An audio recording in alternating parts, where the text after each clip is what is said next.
네, 오늘은 로마서 7장입니다. 앞장까지의 바울은 이신칭의에 대해서, 그러니까 인간이 율법의 행위가 아니라 그리스도를 믿는 믿음으로 말미암아 의롭다 하심을 얻었고 또 죄에서 해방되어서 옛사람이 죽게 되었다, 이것을 언급해 왔습니다. 이때 나올 수 있는 문제 제기가 있겠죠. 죄 문제를 고민할 필요가 더 이상은 없고 율법도 더 이상 제기는 못하는 것은 아니냐, 이 말이 나올 수도 있을 것 같습니다. 그러면서 바울은 이것을 예상이라도 했는지 이에 대한 대답으로 오늘 본문 7장부터 이어진 내용으로 율법에 관하여 또 죄에 관하여 이야기를 나누고 있습니다. 이전 6장에서는 죄로부터의 자유를 노예와 주인으로 설명해 왔다면 7장에서는 율법에서의 자유를 남편과 아내의 부부 관계로 비유해서 설명하고 있습니다. 예전부터 우스갯소리로 사복음서 외에 내가복음이라는 것이 교회 안에 있다, 이 말을 전 들어본 적이 있습니다.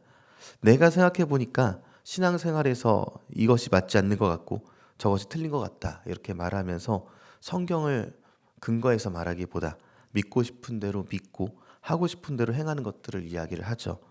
수많은 신앙인들은요, 내가 복음으로 살아가고 있는 것을 보게 됩니다. 어쩌면 저도 거기서 자유롭지 않는 것도 보게 되고요. 성경에서 찾아보고 깨달은 내용이 아니라 곰곰이 생각해 보니까, 혹은 전통적으로 이렇게 지켜왔으니까 이렇게 생각하면서 다른 사람들이 자신처럼 행하지 않을 때 화를 내기도 하면서 자신의 기준에 못 미치는 것을 보면 욕하거나 혹은 뒤에서 말을 하는 경우들을 간혹 보게 됩니다. 그러다 보면 이 때문에 상처받고 교회를 옮기다가 어디나 비슷하다는 것을 깨닫게 되면서 신앙을 잃어버린 경우들을 보게 되는 것이죠. 그리고 로마 교회 같은 경우에도 같은 일이, 어쩌면 이보다 더 심한 일이 있었습니다. 유대인인 그리스도인들과 비유대인인 그리스도인들 사이에 싸움이 있었던 것이죠.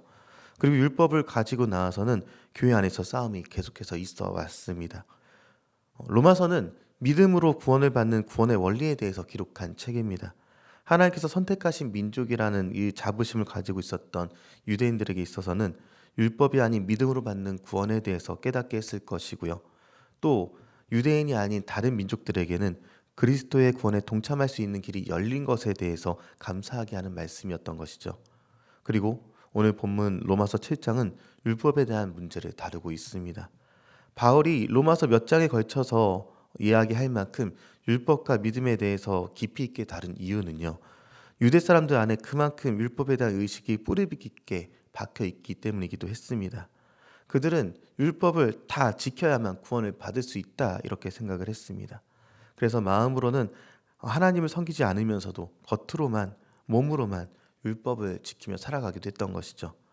그런데 예수님께서 이 땅에 오셔서 율법을 완전하게 하신 후에는요, 세상이 완전히 바뀌게 되었죠. 율법으로부터 자유롭게 태어난 것입니다. 하나님은 인간이 율법을 다 지킬 수 없기 때문에 구원을 받을 수 있는 방법이 전혀 없음을 안타까워하셨고 자기 외아들인 예수님을 세상에 보내시게 됐습니다. 율법을 지키지 못해서 죄는 점점 쌓여만 갔고 또 그로 인해서 죽음과 심판의 길을 갈 수밖에 없는 그 인간들을 위해서 대신 죄값을 치러주신 게 예수님이신 것이죠. 사도 바울은 이런 율법의 문제를요, 부부관계에 비유하게 됩니다. 부부가 살아있을 동안에는 부부에 관련된 법이 효력이 있지만 둘 중 한 명이 죽으면 그 효력이 없어진다라고 이야기하면서 이 부부관계의 율법과 복음에 대한 이야기를 나누고 있습니다. 남편이 죽은 아내는 법으로 남편 아래에서 지내던 삶에서부터 벗어나서 자유를 얻게 됩니다. 그리고 얼마든지 새로운 관계를 맺을 수 있는 관계가 되는 것이죠. 마찬가지로 우리는 예수 그리스도를 통해서 율법에서 자유하게 되었습니다. 이제 율법에 대해서 죽고 예수님과 새로운 관계를 맺게 됐다는 것이죠. 이 내용이 오늘 본문 4절에 있는데요. 로마서 7장 4절의 말씀을 한번 같이 읽어보도록 하겠습니다. 그러므로 내 형제들아, 너희도 그리스도의 몸으로 말미암아 율법에 대하여 죽임을 당하였으니 이는 다르니 곧 죽은 자 가운데서 살아나신 이에게 가서 우리가 하나님을 위하여 열매를 맺게 하려 함이라. 아멘. 우리가 예수님을 믿기 전에는요, 율법에 의해서 구속이 되어 있었는데요, 예수님과 함께 죽음으로 인해서 우리를 얽매고 있었던 그 율법으로도 해방되었다, 이 말을 하고 있는 것입니다. 이제 율법에서 자유하게 된 우리는요, 성령의 새로운 것으로 섬기는 삶을 살 수 있게 됩니다. 문자에 기록된 것들을, 즉 율법을 지키기 위해 안간힘 쓰며 살지 않아도 된다라고 얘기하는 것이죠. 율법의 조항들을 보니까 613개나 있다고 합니다. 이 율법들을 모두 지킬 수 있는 사람이 있을까요? 단언하건대 그런 사람은 없습니다. 철저하게 지킨다고 했었던 바리새인들도 그렇게 하지 못했습니다. 그래서 이스라엘 백성의 번제, 소제, 속죄제 등을 통해서 하나님께 죄를 고백하고 사함을 받는 일도 계속해서 있었던 것이죠. 그리고 또다시 율법 속에 들어가서 안간힘을 쓰며 살아왔습니다. 그런데 예수님의 십자가 사건으로 이제는 그러한 삶을 살 필요가 없게 된 것이죠. 단번에 예수님께서 그 모든 죄를, 또 내 죄까지 단번에 씻으셨고, 또 그분 안에 품 안으로 피할 길을 마련해 주셨기 때문에 그렇습니다. 그런데 오늘날에도 마치 율법을 지켜야만 했던 구약시대의 사람들처럼 마음 없이 신앙 원칙만을 지키며 혹은 지식적으로 습관적으로 신앙생활을 하는 모습만 남아있지 않는지 돌아봐야 할 것입니다. 예배는 몇 번 드려야 돼. 예배 안 드리면 벌받아. 기도는 이렇게 해야 돼. 봉사를 많이 해야 천국에 갈 수 있어. 이런 신앙생활을 하면서 간혹 듣게 되는 말들이, 그런 말들이 있는 것이죠. 우리 이렇게 구원을 받기 위해 무언가를 해내고 지켜내려고만 합니다. 하나님은 그분의 사랑과 은혜에 감사해서 마음 깊은 곳에서부터 모든 일을 하기를 원하시는데, 우리를 마치 하지 않으면 벌이라도 받을 것처럼 신앙생활을 하고 있는 것은 아닌지 돌아봐야 한다는 것이죠. 우리가 신앙생활을 하고 또 예배를 드리고 새벽 예배를 드린 이유는 하나님의 은혜에 감사해서, 감격해서입니다. 나의 구원을 이루시는 분은 하나님이시고 내가 이뤄가는 것이 아니죠. 한 가지 생각해봐야 할 것은요, 율법이 악한가? 그렇지는 않다고 또 오늘 본문은 이야기합니다.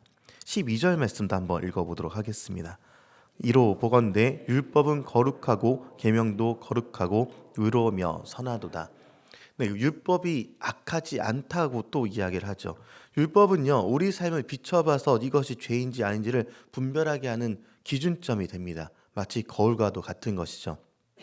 또 율법으로 자신을 진단해 본 사람이라면 누구나 우리 스스로는 아무리 노력해도 율법을 다 지킬 수 없는 연약한 존재다라는 것을 깨닫게 되고 하나님의 은혜를 구할 수밖에 없게 됩니다. 율법에 한계가 있기 때문에 그렇죠. 율법은 우리에게 죄를 알려주는 진단독일 뿐 우리를 구원하지는 못하게 됩니다. 죄에 빠진 내 영혼을 치료하고 회복시키는 것은 하나님의 은혜로만 가능한 것이죠. 그리고 그것을 우리는 복음이라 이야기를 합니다. 시간 정해서 예배하는 것, 말씀 읽고 기도하는 것, 약한 사람 돕는 것 등을 하지 않았다고 해서 죄인이라고는 하진 않습니다. 그러나 하나님의 은혜를 깨닫고 누리는 사람이라면 이런 것들이 삶 속에서 자연스럽게 흘러나오게 되는 것입니다. 구원받았기 때문에 자연스럽게 우리 삶 가운데 열매로 나타나게 되는 것입니다. 그래도 우리는 크리스찬의 삶이 어떠해야 되는지 알아야 될 기준이 있어야 되기 때문에 그 기준을 성경을 통해서 또 옳은 길을 제대로 분별하고 갈 수 있도록 율법을 통해서 알아내는 것이 바로 율법의 역할이었던 것입니다. 이제 우리는요, 하나님의 손길에 우리의 삶을 맡기기만 하면 됩니다. 하나님께서는 내가 구원의 은혜를 누리고 살면서 하나님의 뜻과 영광을 위해서 하루하루를 기쁨으로 살아나가는 그런 자녀로 살기를 원하시는 것이죠. 그렇게 될 때 우리가 알고 있는 신앙인의 모습들이 삶 속에서 자연스럽게 나타나게 될 것입니다. 예수 그리스도의 십자가의 보혈이 아니었다면 우리는 율법을 알지 못했을 것이고 또 율법을 다 지켜서 구원을 받지도 못하는 연약한 존재가 되어서 죽음의 길을 향해 가고 있었을 것입니다. 그런데 하나님은 우리가 무엇 하나 잘한 것이 없음에도 우리에게 구원의 길을 열어주셨고 그분의 자녀로 삼아 주셨습니다. 이제 구원을 베푸신 하나님의 은혜에 감사하는 그 하루를 살아가면서 하나님께 기쁨으로 삶의 예배를 드릴 수 있는 저와 여러분이 되길 축원합니다.